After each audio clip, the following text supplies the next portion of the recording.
Senhor, eu preciso de um milagre. Do pastor Benny Hinn. É a vontade de Deus. Como ministro do Evangelho que crê na palavra de Deus, tenho dito palavras de fé e cura centenas de vezes. Desde a Suécia até Singapura, de Bogotá a Baltimore, tenho visto pessoas cheias de dor e desespero receberem milagres do Senhor. Foram curadas no mesmo momento em que creram. Não só creio ser a vontade de Deus que você seja curado, mas também que é da sua vontade que você viva com saúde, até que Ele o chame para o seu lugar celestial.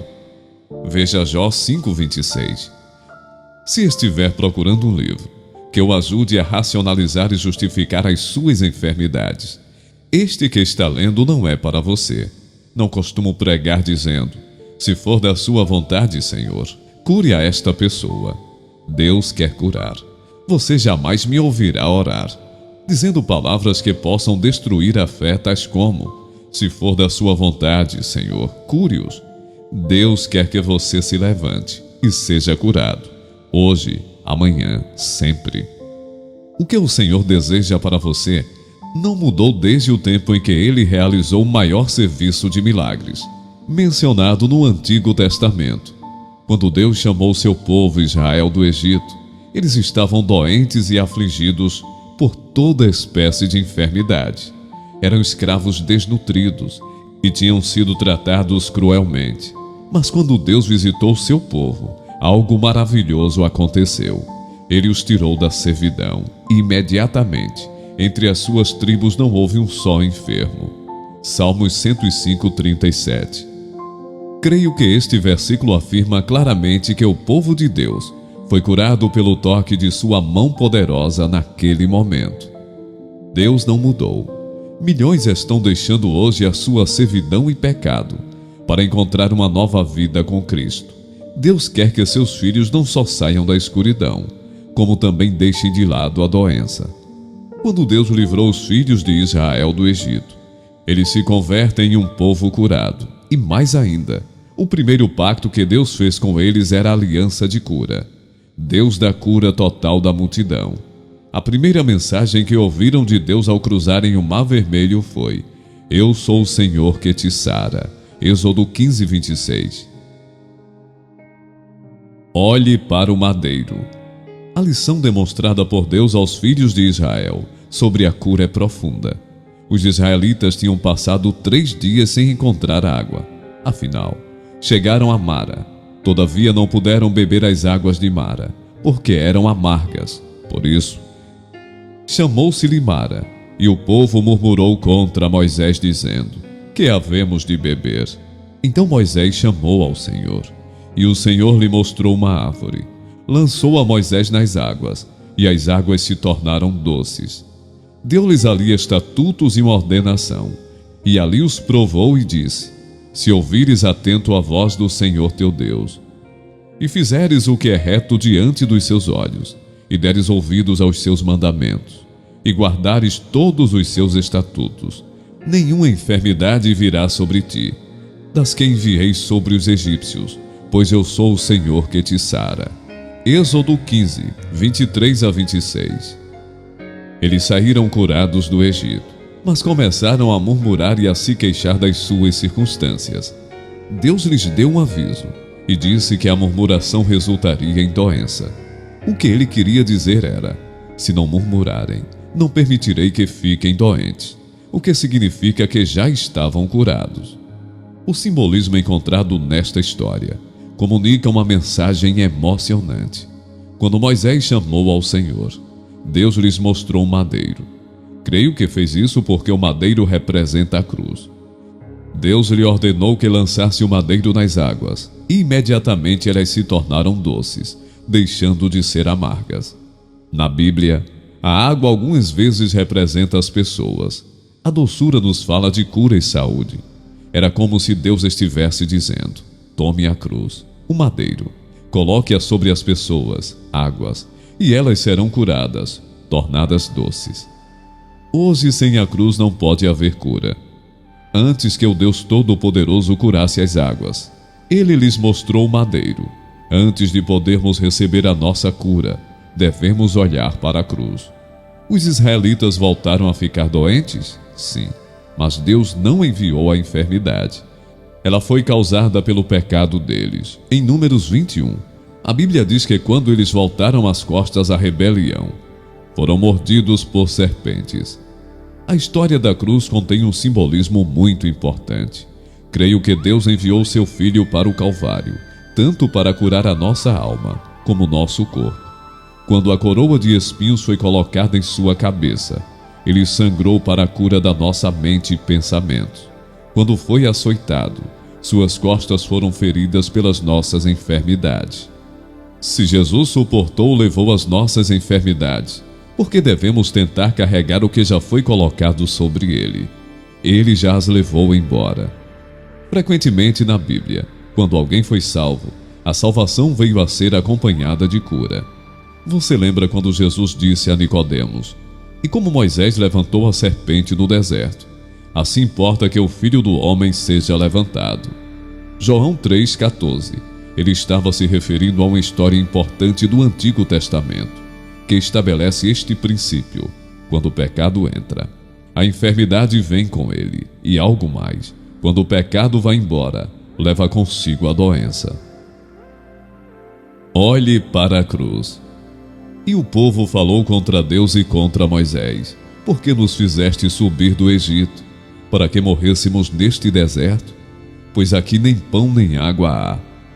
E a nossa alma tem fastio deste pão tão vil."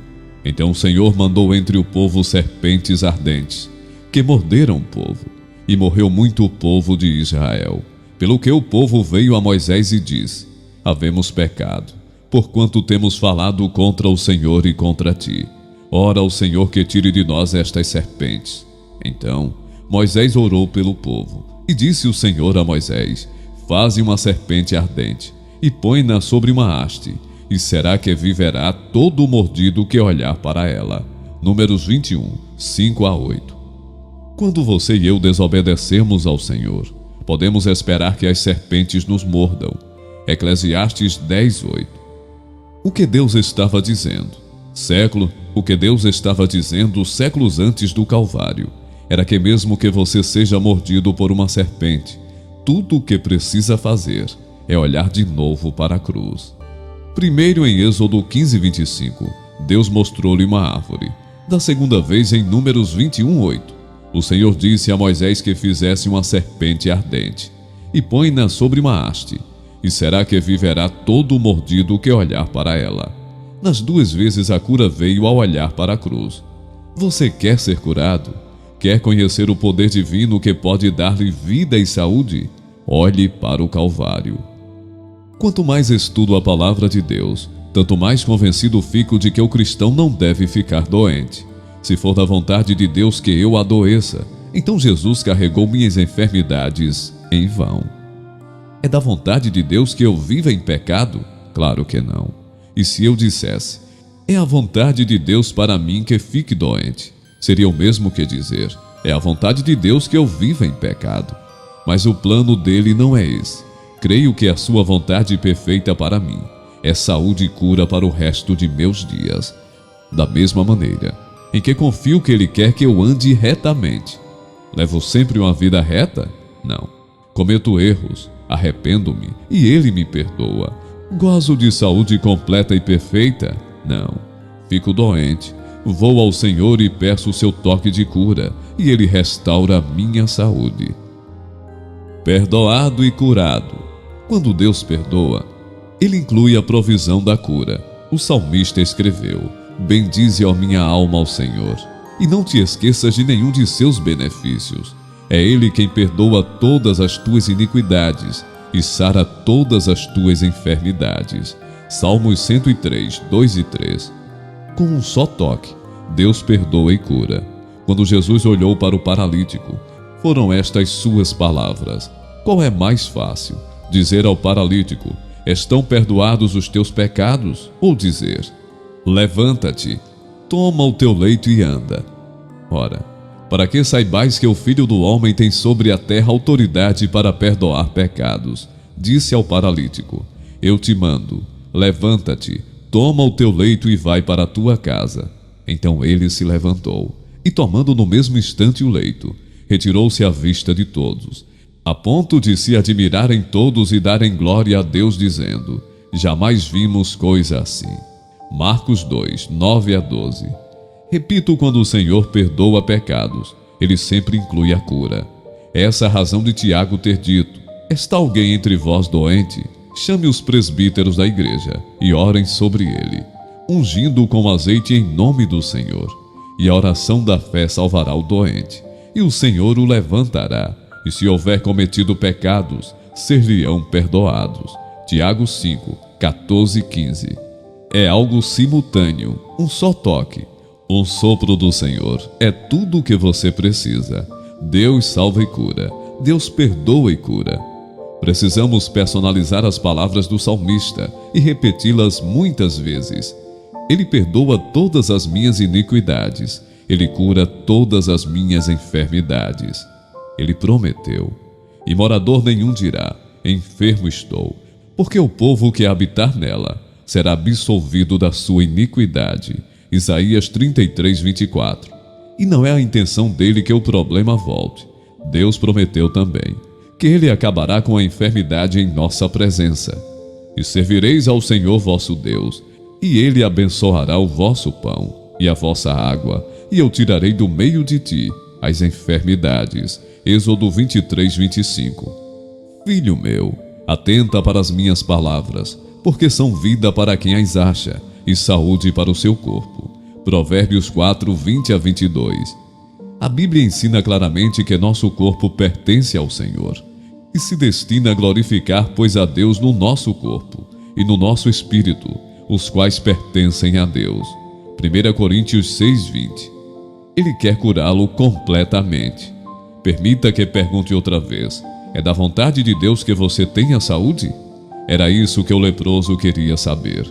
Aproximou-se dele um leproso, que rogando-lhe e pondo-se de joelhos diante dele, lhe dizia: se queres, bem podes limpar-me. E Jesus, movido de grande compaixão, estendeu a mão e tocou-o e disse-lhe: quer ser limpo? Marcos 1, 40 a 41. E ele continuou dizendo: quero.